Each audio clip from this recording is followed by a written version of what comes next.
Hello guys, nandito ako ngayon sa Romualdez Airport dito sa Tacloban City kasi tonight magpo-flight kami pupunta ng Luzon. Kasama ko si Sir Manny and Ma'am Ethel. So bali mag-spend kami ng Luzon for almost siguro more than 1 week siguro kami mag-spend doon. Hindi ko alam kung anong mangyayari o anong mga pupuntahan namin pero we're planning na pumunta kami sa Sagada following day siguro. Ayun, ninintay ko lang si Ma'am Ethel at si Sir Manny. Mayroon akong isang bag na dala tapos isang riding jacket kasi pag uwi ko magmumotor ako from Luzon to Samar.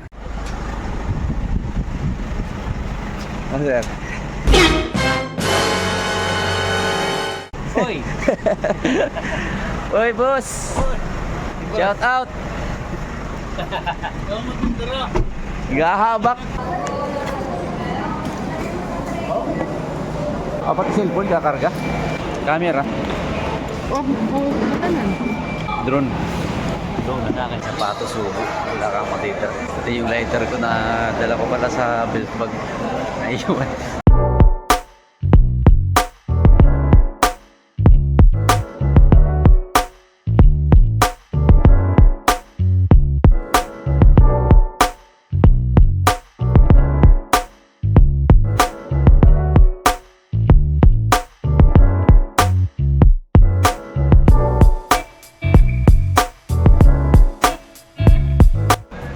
Relax yung ginagap ni sir.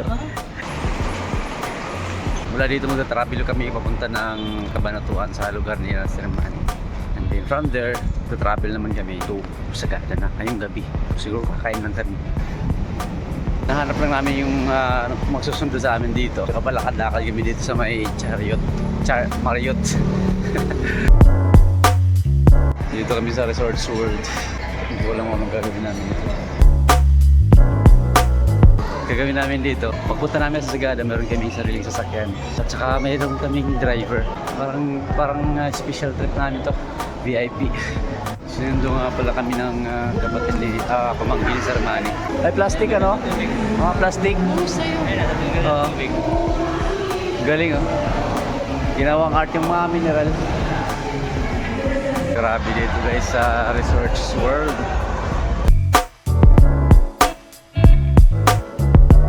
Piling ako bulan, wala mo nili bulan. Tikwan bilang oy.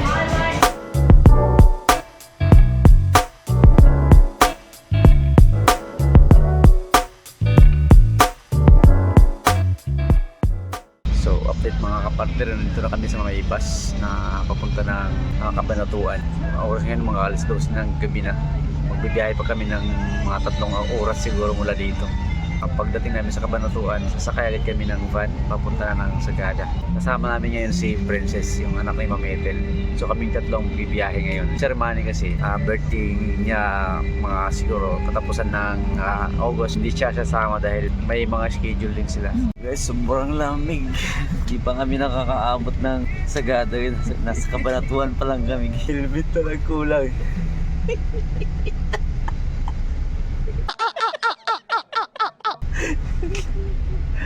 Grabe. Few moments later. Dito na kami sa Cabanatuan. Ito yung sasakyan namin papunta ng Sagada. Ganun si pamangkin ni Sir. Ikaw. Ikaw yung kasama namin ano. Guys, oras ngayon is 3:37 AM. So alis na kami mula dito sa Cabanatuan papunta ng Sagada. Apat lang kami nasakay dito sa van. Let's go, Sagada. 2,000 years later. Dito pala kami ngayon sa town ng Lamot dito sa Gao region na. Tapos kumain lang kami dito sa restaurant. Tapos nasa kalagitnaan na ito ng Luzon. In the heart of Luzon. Ria Claire Lopez. Ria Claire. Okay, tapos ano yan? Ano ito yung Moma. Mama, ano? In Ifugao, it's called taluan. Taluan. Sa ibang gumagamit, Alternative sa cigarettes, parang ganun. parang ganun. Kasi na-addict sila and ginagamit nila ito every minute, every hour ganun. Pag na-addict na sila. Pinaka-vision na nila dito. Sa iba, pag naboboring sila, then ito libangan nila. Ria ngayon, Ria. Gusto mo mahilo, subukan mo to. Nakakahay oh. Yung tanong ko ate, single or taken? Complicated.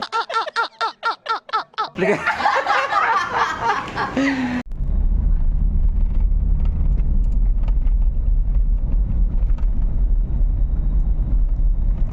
naman. Yung kanan pa province na. Magpunta sa Sagad. Mag-stay muna tayo sa Batad. Dito na kami sa crossing guys sa may papunta ng Mountain Province. Actually ito 8 kilometers sa Kiangan na. Nakarating na kami dito sa Banawi. Maulap na dito.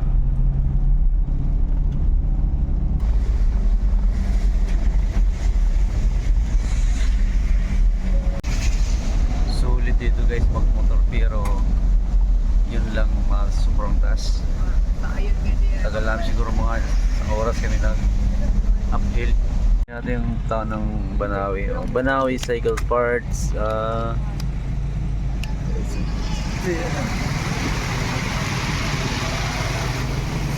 Grabe ang sikip dito.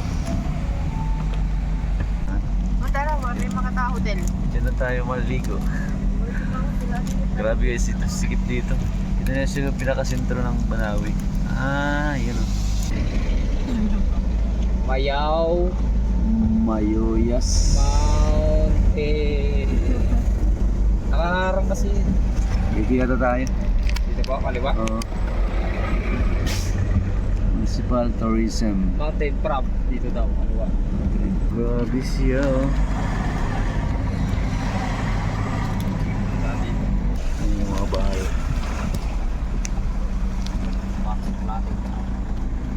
Wala dito sa Banawi may cruising. So kakanan pala hindi kakaliwa. Para papuntahan yung Batad. Saka ito na rin yung way papunta ng Sagada, di ba? Nakalagay doon. Kada Baguio po. Upo po eh. Puso. Ano tayo tanong?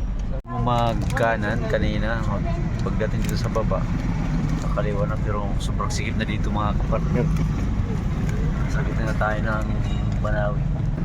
Ang daming tao dito. Cebuana Outlet.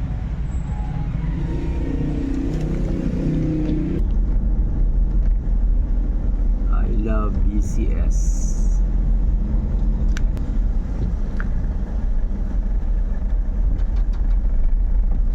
Meron silang zipline, no? Kagahan ng mga goods. Big brain, big brain.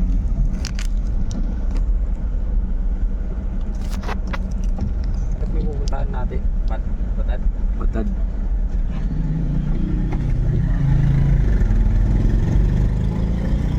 Morning sir. Dito po ba yung papuntang Batad? Oo.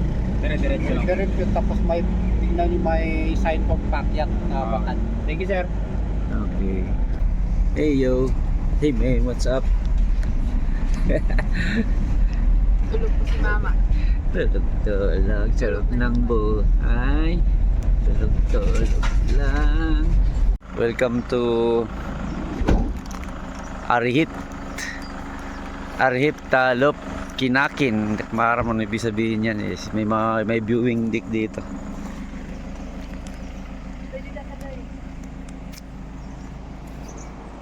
Lo, may river. Grabe, ganda guys oh. Yung rice services. Grabe.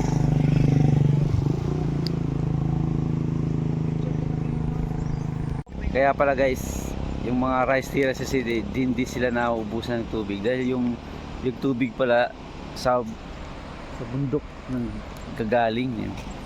You know, mataas na bahagi na ito pero may river sa baba oh. Tapos kanina nadaanan sa amin sa mga gilid ng kalsada may mga tubig na umaagos. Nakasource sa water nila. Tapos mayroon tayo nakikita dito na kuan. Mga lubid na yan, mga kargahan ng kuan nila. Mga goods. Wala doon, nakakot nila dito. O wala dito doon. Punta naman doon. So yun ang mga sistema nila dito. Meron silang mga technique. Sarap lang dito guys kasi sobrang sikip ng kalsada. Lalo ka doon sa may proper ng Banawi. halos hindi mo makita yung mga kasalubong mo, so kailangan lang talaga dandahan. Yung katanungan ko, dito nga ba dumadaan yung mga bus na pumupunta sa Sagada? Litang kalsada tapos sobrang tarik, nasa cliff kasi yung mga ang lugar na ito.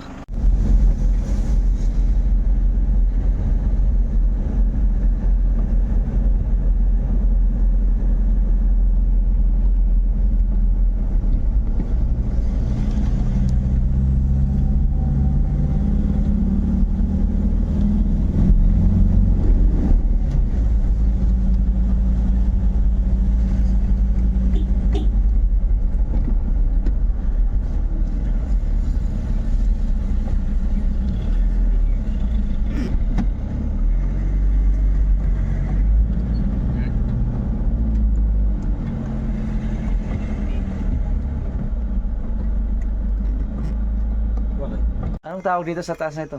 Batad saddle po. Batad Saddle. Opo, Ah, okay guys. So Batad Saddle. Tapos nandito na tayo ngayon guys. Yung Batad nasa baba na namin. Nakikita. Ito yung mga pinaka-viewing gig nila dito. Yes po. Tapang nga pala natin yung contact ni Sir Manny, si Nathan Hi. Lee. Thank you. Thank Nathan. you, Sir Manny. So ikaw yung sasama sa amin ngayon. Yes po. Ako po. Alright. Biglaan lang to guys. Ito pa yung pinapahanap kaharap na pala namin. Kaharap namin. Ito na po Sir Manny. Si Nathan. Si Nathan Lee. Dito ka, jump shot. Wala rin naman makita, puti lang din. Wala na Zero visibility na guys. Kanina okay pa yun. Ang tinatawag dito guys na Batad Saddle. So yung motorcycle namin nakapark dito. Motorcycle yung sasakyan namin. Okay. Souvenir shop. Tapos yung kalsada, oh. Tingnan nyo guys, sobrang tarik na yun.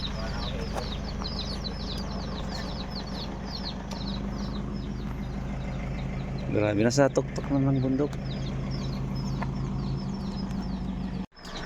Mga souvenirs. Then mamaitil na yung mga bibig.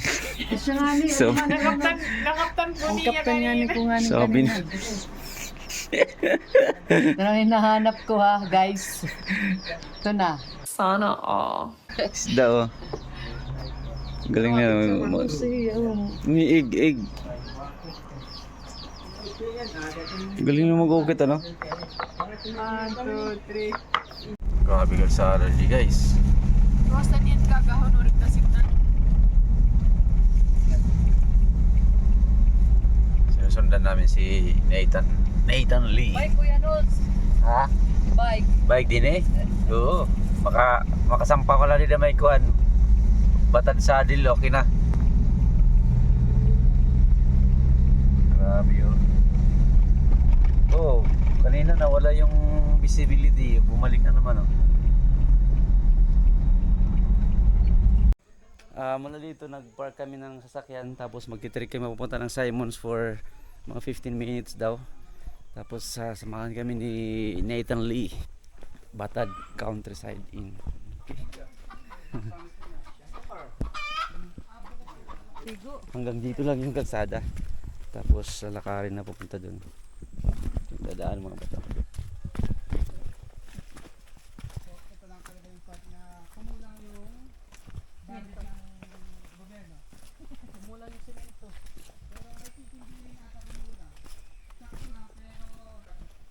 Welcome Batad Countryside Inn.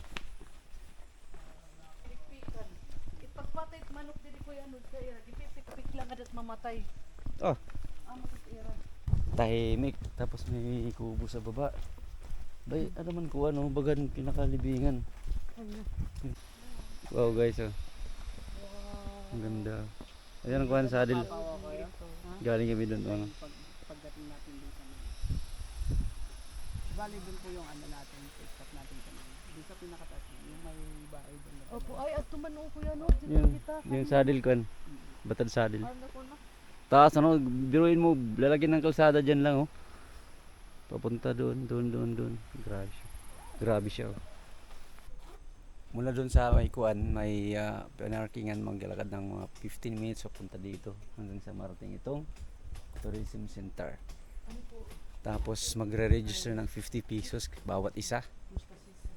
Tapos yung babayaran naman sa tour guide 1,500. Yung tour guide natin ay si Nathan Lee. Ano pa yung mga Hi, ibang guys. babayarin dito? Yun lang yung ano sa Entrance. tapos yung sa pagbaba natin hotel. Sa mga rooms magkano yung 500 ano? Yes po, Per 500. person. Per 500 person. per person a night. Per night. Yes Mm. po, 500. Mga check-in, anong oras check-out? Wala pong check-in, check-out dito. Basta abutin ng isang gabi. Yes po. Kasi dito is hindi mo naman talaga malalaman kung kailan ka makakataas galing sa trek. Kasi hindi Yun lang. natin masasabi yung oras. Kasi may mga iba na mabilis, tapos yung mga iba din na medyo Mahina. Tapos, ano yung mga adventure na maliban sa mga tanawin meron dito? Ano pa yung mga adventure na pwedeng gawin dito? ang mga adventure na pwedeng gawin dito is pagbaba natin, meron yung highest viewpoint, and there you can magsuot ng native attires. And after that sa waterfalls, tas pwede kayong lumangay doon. Okay. And also pwede rin sa village, pupunta ng village to see the way of living here. Anong pangalan ng village? This is Batad Village. Batad Village. Yes, all of this one. Bali, hindi pa ito sentro. Hindi pa. Okay. Yes. We go there and you can see it. Sige. Babay ate, naglista lang kami ng pangalan doon, tag 50 pesos each. So yun, dito pa lang sa nilalakaran natin guys. Bubusog na ang mga mata. Nabubusog ba mata? Mama, ayan, Mamata. Oh, kasi yung ganda ng tanayan dito guys. Yeah. So, ano pa? Ay, kuwang kuya, ang mama ngayon, muma. Muma. Ay, hindi mama, muma. Mabubusog pa ang mga muma. Po, bakit muma? Parang mama, oh. Chu. Ano yung mama? Wow. Ang ganda naman. Look guys, oh. Look. Ito yung village ng Batad. Ang ganda guys, oh.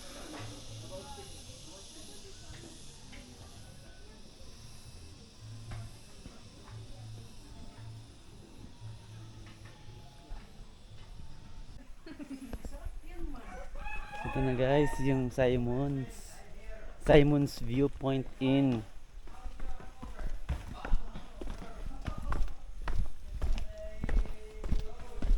Nasa village ng Batad. Aray ka. Okay, dito na kami sa Simon's Inn. Hindi ko nakikita, hindi.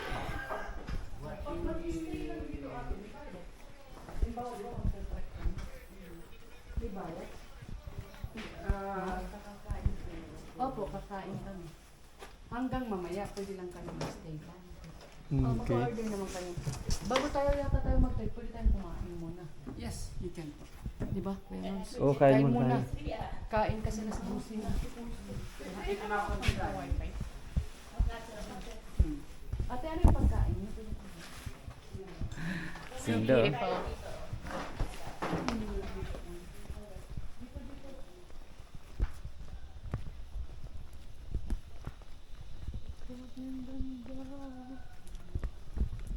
Ganda dito guys. Siya nga pala guys, introduce ko pala yung mga kasama natin dito. Si Princess pala ay anak ni Ma'am Ethel. Tapos si Lobin, pamangkin ni Sir Manny. Yan, siya pong nag-drive sa amin pupunta dito. Magaling. At ito naman yung view namin dito guys. Apakatalap-talap naman. Safety na dito pag nagbabagyo. Kasi covered ng mga bundok ko.